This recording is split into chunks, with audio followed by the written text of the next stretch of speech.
बुर्का एक ये लोग कानून से जोड़ना चाहते हैं, अपने शरिया कानून से, लेकिन हम तो चुनाव आयोग के नियम से चल रहे हैं। क्या मैं पूछना चाहता हूं, ये बुर्का नहीं उठता है जब एयरपोर्ट पर जाते हैं? क्या ये बुर्का नहीं उठता है जब आधार बनाने जाते हैं? जो भी गड़बड़ करेंगे बुर्का उठाना ही पड़ेगा। नमस्कार दोस्तों, स्वागत है आपका आपके साथ। मैं हूं आशिमा त्यागी। दोस्तों, ये चुनावी मौसम नहीं, ये नैरेटिव की लड़ाई का मौसम है। नैरेटिव इसलिए क्योंकि बिहार 2025 के दूसरे चरण से ठीक पहले हवा का रंग जो है वो बदलता दिख रहा है। पहले चरण में जो बातें धीमी थी वो अब उग्र सुरों में सुनाई देने लगी है। धर्म, जाति, पहचान और ध्रुवीकरण। गिरिराज सिंह का बुर्के पर दिया गया बयान सिर्फ एक वाक्य नहीं बल्कि बीजेपी की उसी पुरानी राजनीति की झलक भी है दोस्तों, जो मुद्दों की नहीं बल्कि भावनाओं की जमीन पर चुनाव लड़ती है। सवाल सीधा है, 20 साल राज्य में और 10 साल केंद्र में सरकार चलाने के बाद क्या एनडीए के पास बोलने को सच में सिर्फ हिंदू मुस्लिम अगड़ा पिछड़ा जैसे जुमले ही बचे हैं क्या? बिहार आज भी उन्हीं सवालों से जूझ रहा है जिनका जवाब सत्ता को देना था। रोजगार कहां है? उद्योग कहां है? बिहारी युवाओं का पलायन कब रुकेगा? स्वास्थ्य व्यवस्था कब सुधरेगी? और बाढ़ से हर साल तबाही क्यों सामान्य घटना बन चुकी है? शिक्षा व्यवस्था में सुधार कहां दिख रहा है? नीति आयोग की रिपोर्ट और एनएसएसओ के डेटा और सरकारी रोजगार आंकड़ों को देखें तो साफ है कि बिहार आर्थिक पैमानों पर आज भी देश के सबसे पिछड़े राज्यों में है। युवा नौकरी के लिए बिहार से बाहर जा रहे हैं, लेकिन मंचों से बहस उनके भविष्य पर नहीं, उनके कपड़ों पर हो रही है। यही तो है राजनीति। ये इत्तेफाक नहीं है, रणनीति है, स्ट्रैटेजी है, क्योंकि अर्थव्यवस्था पर बहस करने के लिए काम दिखाना पड़ता है, जबकि धार्मिक पहचान पर बहस करने के लिए सिर्फ शब्द ही काफी है, एक माहौल बनाना ही काफी है। 2005 से 2025 तक सत्ता की धुरी नीतीश कुमार रहे।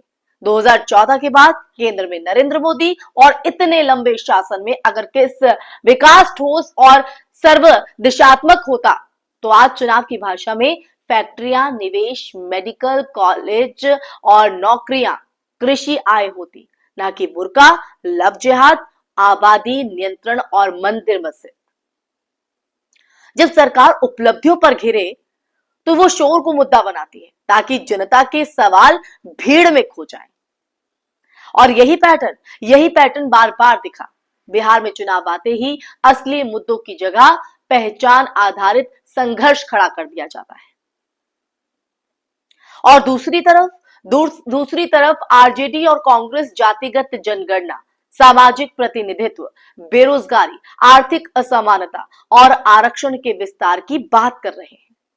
तेजस्वी यादव नौकरियों के वादे के दम पर अपना नैरेटिव बना रहे हैं, तो राहुल गांधी जाति जनगणना को राष्ट्रीय विमर्श का केंद्र बना चुके हैं। और इस बार टक्कर विचारधाराओं से भी ज्यादा एजेंडों की है दोस्तों। एजेंडे, एक तरफ पहचान आधारित ध्रुवीकरण, दूसरी तरफ सामाजिक आर्थिक हिस्सेदारी और रोजगार आधारित राजनीति। लेकिन जब एक पक्ष भावनात्मक उफान पैदा करता है तो दूसरा पक्ष कितने भी तार्किक सवाल उठाए, कितने भी शोर तार्किक संवाद को अक्सर दबा देता है। इस पूरे खेल में अगर देखें तो सबसे बड़ा प्रश्न ये नहीं कि कौन जीतेगा, बल्कि ये है कि बिहार की जनता क्या चुनेगी। क्या वो उस रास्ते को चुनेगी जो तात्कालिक भावनात्मक संतुष्टि देता है, या उस रास्ते को जो कठिन सवाल पूछता है लेकिन भविष्य बदलने की क्षमता रखता है? दोस्तों, इतिहास कहता है कि जो समाज पहचान की आग में उलझता है वो रोजगार, शिक्षा और अर्थव्यवस्था की दौड़ में कहीं पीछे छूट जाता है। बिहार को तय करना होगा कि उसे भावनाओं की राजनीति चाहिए या परिणामों की, उसे प्रतीकों की सरकार चाहिए या समाधान की? चुनाव एक दिन की घटना है, लेकिन उसका फैसला अगली पीढ़ी की किस्मत लिखता है दोस्तों। आज सवाल वोट का नहीं, दिशा का है।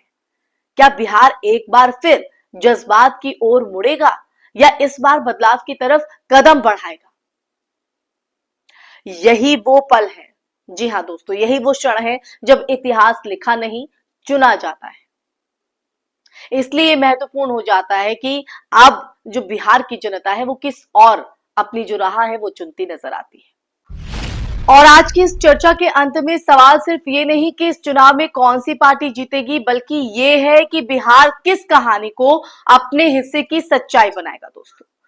वो इसलिए क्योंकि बिहार की जनता बहुत ही फैसला लेने में सक्षम है। वो कहानी जिसमें राजनीतिक लोगों की समस्याओं का समाधान खोजती है, या वो कहानी जिसमें समस्याओं से ध्यान हटाने के लिए नई दरारें पैदा की जाती हैं। धर्म और जाति पहचान का हिस्सा हो सकते हैं, लेकिन वो रोजगार नहीं देते हैं दोस्तों, अस्पताल नहीं बनाते हैं, शिक्षा की गुणवत्ता नहीं सुधारते और बाढ़ जैसे डूबते गांव को नहीं बचाते।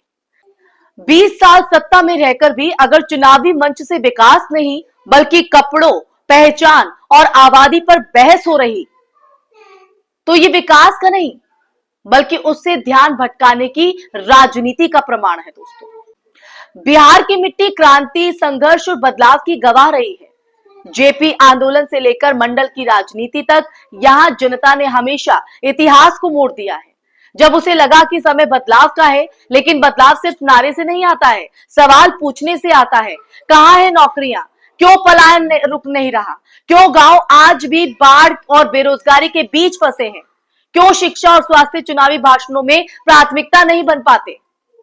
अगर लोकतंत्र सवाल पूछना छोड़ दे तो सत्ता जवाब देना भी बंद कर देती है दोस्तों। दूसरे चरण में बयानबाजी और तेज होगी, ध्रुवीकरण और धारदार होगा, भावनाओं का शोर सच से ज्यादा ऊंचा रखा जाएगा। लेकिन इन सब के बीच बिहार के हर मतदाता के हाथ में एक ऐतिहासिक ताकत है, वोट की ताकत, जो शोर से ज्यादा शक्तिशाली है। वही वोट तय करेगा कि भविष्य नफरत की भट्टी में ढलेगा या विकास की नींव पर खड़ा होगा। और यही समय है दोस्तों, यही समय है कि जब बिहार को यह तय करना होगा कि अगला दशक किसके नाम लिखना है, विवाद के या विकास के। क्योंकि चुनाव की आग कुछ दिनों में बुझ जाती है, लेकिन उसके फैसले दशकों तक जीवन जलाते हैं या सजाते हैं। और यही असली लोकतंत्र की परीक्षा है, रोशनी चुनना या फिर शोर में गुम हो जाना। अब बिहार को तय करना है, बिहार की जनता को यह तय करना है कि वो किस तरफ खड़े होंगे, बिहार किस तरफ खड़ा होगा। इसी के साथ इस चर्चा में फिलहाल के लिए बस इतना ही। ये चर्चा आपको कैसी लगी, आप इस ध्रुवीकरण को किस तरह से देखते हैं और दूसरे चरण के पहले किस तरह से सियासी हवा बह रही है, आप कमेंट बॉक्स में कमेंट करके जरूर बताइएगा दोस्तों। साथ ही इस वीडियो को ज्यादा से ज्यादा शेयर भी कीजिएगा और हमारे चैनल को सब्सक्राइब कीजिएगा। फिर हाजिर होंगे ऐसे ही चर्चा लेकर, तब तक के लिए अपना ख्याल रखिए। जय हिंद, जय भारत, नमस्कार।